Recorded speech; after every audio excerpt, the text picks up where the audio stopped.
Eric got the chance, or actually took the chance, to dine at the classy Manhattan restaurant in Disney's Hotel New York, The Art of Marvel. So let's start with the basics. Eric, where in the hotel is the restaurant located? Yeah, the Manhattan restaurant is located, of course, in Disney's Hotel New York, The Art of Marvel, down a long hallway past the downtown restaurant. What's kind of neat is that the restaurant was already called Manhattan Restaurant before the major refurbishment of the Hotel New York. So it's one of several nods to the original Michael Graves designed hotel. It's pretty easy to find because there's lots of signage. So from the lobby, it's all labeled and you won't get lost. Yeah, and I think the entrance is right next to the downtown restaurant entrance, right? It's past it. So when you enter the downtown restaurant, you turn left as you enter that hallway, and then there's a waiting area till you get to the front desk. Instead of going in there, you have to just keep heading down that hallway, and you walk past another impromptu buffet area that I assume they use when the hotel is really full, just to expand on the breakfast buffet. Yeah. There's a door that you have to walk through, and then there's a own private reception area there, which is super elegant. Yeah, so both restaurants are in the same wing, so maybe they even share a kitchen, I'm thinking. Yeah, of course, it downtown has an open kitchen, but maybe there's still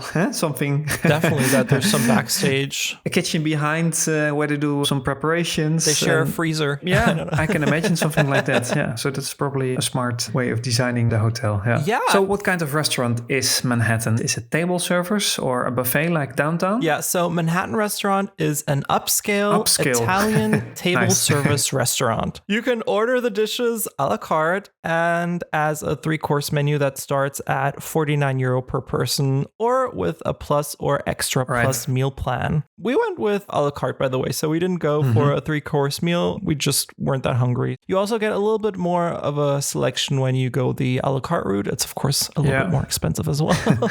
Nice. Yeah. How was the food selection? Was there a large variety to choose from? And I know that your husband is a vegetarian. Do they have something special for him? Yeah, so the food selection within the spectrum of Italian food was great. Okay. Let me say it like that. So this is a major requisite for dining here. If you don't enjoy Italian food, move along. Okay. That being said, there is something on here for all Italian food lovers, whether it's from the land or sea, pasta or risotto. The one thing that is noticeably absent is any mention of pizza. Oh. So if you're in a pizza mood, I would suggest heading over to the buffet style downtown restaurant we mentioned earlier. Yeah. Which doesn't have the best pizza, I have to say, but it's like standard pizza that you can also find in the parks, in my opinion. Yeah, it's presented in a nice manner, though, with that fake fire oven. No. There is a kids menu at the Manhattan restaurant for children aged 3 to 11, but honestly, the atmosphere is so elevated and quiet. I think kids in that age range would feel more comfortable in the downtown restaurant, which is just a little bit more active and louder and more just hectic. Provides more freedom to the kids. Yeah, and you have to walk to the buffet, so it also gives some opportunity to move. For adults, teenagers, or mature children aged 12 and plus, I think the restaurant makes for a great, quiet evening. Vegans and vegetarians can also rejoice because there are 5 vegan options on the menu, all clearly marked as such with a green pictogram. Vegetarian dishes are also available, but they are a bit tougher to find since they're not clearly indicated. So you really have to read through the descriptions. Right. But my husband was able to find that anyway, so it worked out at the end. But how many choices did he have? Do you remember? I mean, he'll also eat vegan food, of course. Yeah. I think just purely vegetarian options, there were 2. That means it featured cheese, basically. Okay. Whereas the vegan options don't feature cheese or dairy products. So. I see. But still some choices. I remember that some other table service restaurants in the parks just have like one item sometimes. So for Disney, this is quite a good offering, I think. Oh, yeah. I mean, 7 choices in total for a vegetarian is definitely great. So I'm including the vegan ones in here, of course. Yeah. Right. Yeah. So what were the favorites and especially the less favorite choices, maybe? So as soon as you order, your server will bring you a fresh loaf of bread with olive oil as a dip. Yeah. And this little amuse-bouche is fabulous and sets the tone for the dinner. The bread was warm and fluffy, and the olive oil just really divine. Nice. I was feeling very fishy that evening and ended up ordering a bunch of seafood. As a starter, I got the seafood salad, which features rocket, crunchy vegetables, and a lemon vinaigrette. It wasn't my favorite. The seafood had been cooked but was served cold on the salad and was lacking any sort of spice, or I didn't get much of the lemon vinaigrette either. So the salad did have just the faintest hint of it, but it was pretty dry in my opinion. So overall, I felt like it was just missing some flavor. It tasted a little bit bland. Some salt and pepper did improve its prospect slightly. There are a bunch of calamari rings and shellfish mixed into the salad, which I appreciated. 2 unpeeled shrimp on top of the salad as well. And the shrimp still had their like heads and eyes and everything, which I'm just not a massive fan of personally. By the way, the salt and pepper shakers look like miniature versions of iconic New York City buildings like the Empire State Building and Chrysler Tower. So it's a really cute detail. At the end of the day, they didn't really work very well. So I think some moisture got in there or something. So no salt or pepper was coming out, and a friendly server quickly replaced them with a functional pair. So overall, I can't recommend the seafood salad. Wouldn't order it again. I think Disney should consider spicing the seafood a little bit and serving it grilled, like on a skewer or something, and hot to contrast the cold salad. Plus, flavorful salad sauce wouldn't hurt either. So just to add a little bit of kick there. My husband ordered the minestrone soup, which tasted great. It was a simple creamy soup with peas, pieces of potato, and carrots in it. Overall, it reminded me very much of German potato soup. If you would have served it to me as such, I would have totally believed you. So soups aren't really my thing in general. However, Florian, so that's my husband's name. I'm going to start calling him Florian so I don't have to keep on saying my husband loves them. So if they're your thing, it's a great option. Nice. He also got the vegetarian potato gnocchi with tomato sauce and mozzarella di bufala as a main. This dish was oven baked and arrived super hot on the table. I tried a little bit and it was delicious. So fabulous vegetarian option with creamy tomato sauce and roasted cheese on top. Really a fabulous dish for anybody. So if you want to skip meat on a day, this is a great option. You don't feel like you're missing anything. Nice. I had the seafood risotto, which was pretty good as well. I enjoyed that way more than the seafood salad. All the seafood was really fresh, by the way. Again, it featured a ton of seafood in there, and I would definitely get it again if I'm in a fishy mood. The risotto was nice and creamy, and yeah, great dish overall. There are also a lot of dessert options available, so it's cheeses as well as a large wine selection. We didn't get any because we were still so full, so I can't say anything to the dessert quality, but they also featured some of the 30th anniversary special options like the 30th anniversary cake, which I would have loved to try if I could have fit another bite into my mouth. Definitely, if you get a starter and a main and you're not super starving, you'll likely be full by this point. So that's just something to keep in mind. The portions are good. So if you want to have something sweet, then maybe skip the starter, right? Yeah, just order a main because you do get a good amount of food. Yeah. Nice. So were there any special drinks on the menu? Yeah, they also offered the 30th anniversary mocktail, which we tried the evening before at Downtown Restaurant. So it's €12. And I already talked just a little bit about it on the last episode. So all I say here is that it was just okay. And I didn't feel the need to order it again at the Manhattan Restaurant. By the way, that 30th anniversary cocktail is also available with alcohol, and then it costs €16. And there's also a 30th anniversary wine bottle available in both red and white. That looks really nice. Yeah.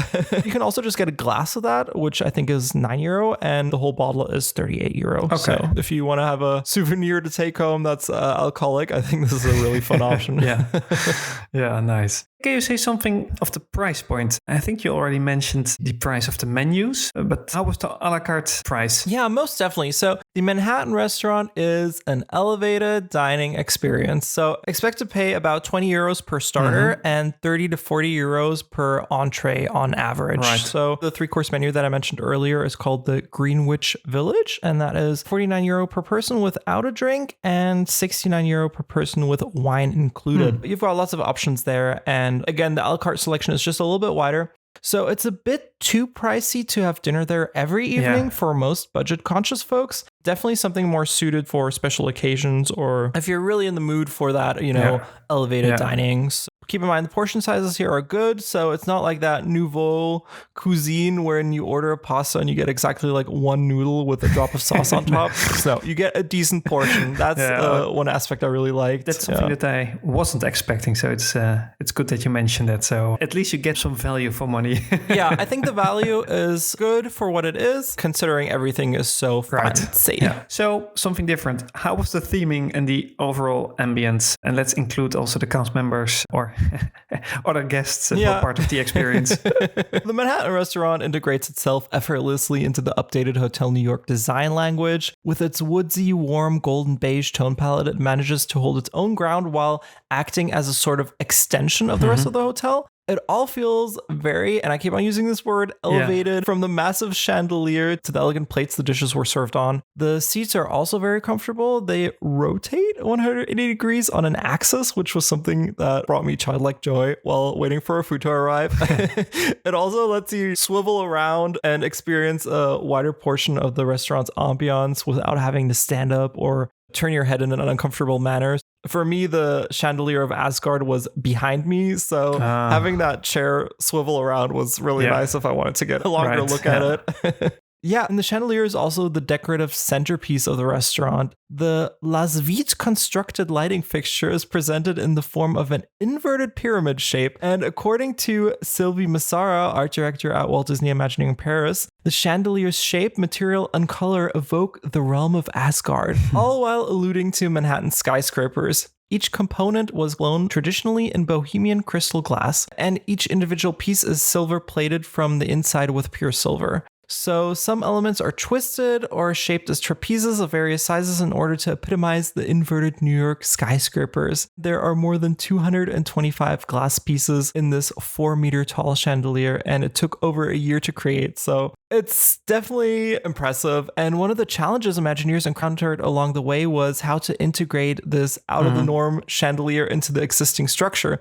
The ceiling it hangs from actually had to be reinforced to support that weight. Imagineers integrated a new metallic structure into the concrete slab and covered that with a nice brushed metal, which you do see in the restaurant. It's really impressive. It's a gorgeous piece. They even had to reroute the air conditioning system to accommodate it, which I thought was kind of cool that they went through all that trouble. But do the cast members attend you on that chandelier or tell the story behind it? No. Not at all. You will hear it here and if you Google it. Exactly, So guests that are not into the Marvel movies, that don't think about these details, won't probably notice that it's a reference to the Thor movies. No, there's no in-your-face theming. There are no graphics on the walls like a downtown restaurant. It's all extremely subtle and only hinted at in abstract ways, which I really enjoyed personally. So I thought that was pretty cool. Other diners were well behaved. Some got dressed up for the occasion. Others were just in their park attire. Either way was fine. There's no dress code in place. The service was very good and attentive. When our server was not around, we could ask any of the friendly staff or for something like the lovely salt and pepper shakers, which are available upon request. So everybody was helping out and making sure you're having a good time. Another fun detail was that the invoice is presented in a Marvel branded folder. So this is the most in your face Marvel aspect of the whole experience. Served in this simple faux leather folder, which at first glance, so it's just black from the outside, but once you open it, it features this really cool and highly detailed black and white illustration of various superheroes like Captain America, Thor, and Iron Man. And I think I posted a picture of that on our Twitter account, so check that if you want to see what that looks like. Nice. It's a really nice Marvelish detail at the end.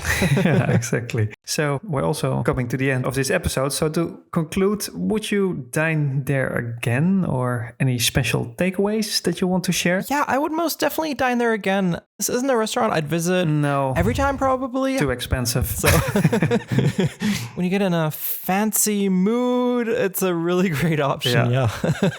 Overall, I give this experience a satisfaction rating of 86% out of 100. If it's within your budget and you're craving great on-property Italian food, the Manhattan restaurant is worth a visit. Okay, very cool. I'm looking forward to dine there well, one day myself, but till now I didn't have the chance to grab a reservation, or also still doubting a little bit if it's a good choice with a kid of 10, almost 11 years old, but maybe one of the next times. You know, I've met your little girl and she's so sweet, so I think she could handle it. I think so too, yeah. She's quiet and not crazy, so it works. If your kid is like really calm and if they enjoy that sort of experience, I think it's an option for them even if they're below 12. But if your child has a lot of energy and wants to scream, doing lots of stuff all the time and can't sit still, then don't go. I say wait a little bit. Yeah. Wait a little bit till they're a little bit older. Exactly. Yeah. Well, thanks for sharing, Eric. Oh, I forgot to mention they were playing this really nice, smooth jazz music. The soundtrack. Had just little hints of Marvel, but it was even more abstracted than the loungy music they play in the lobby, and it was definitely a different BGM. Oh, so interesting. Yeah. I couldn't Shazam it. I tried.